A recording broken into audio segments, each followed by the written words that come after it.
Satres Narkoba Polrestabes Palembang mengamankan Tanto Wijaya yang tertangkap menyimpan 516 gram sabu di dalam kos di kos 168 INN Palembang, Jalan Rafflesia, KM 8 Kecamatan Alang-Alang Lebar, Palembang, Sabtu 28 Mei 2022. Kapolrestabes Palembang Kombes Pol Muhammad Najib didampingi Kasat Narkoba Kompol Mario Infantri mengatakan bahwa terungkapnya kasus narkoba ini berkat informasi dari masyarakat yang merasa resah. Sudah 3 bulan terakhir ini wilayah tersebut sering terlihat sejumlah pria yang keluar masuk TKP untuk bertransaksi sabu.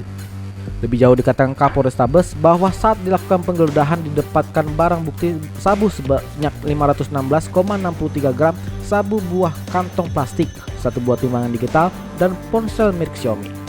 Barang haram tersebut sudah terbagi menjadi 5 bungkus bagian yang siap edar dan akan dijual ke sejumlah wilayah di Sumatera Selatan.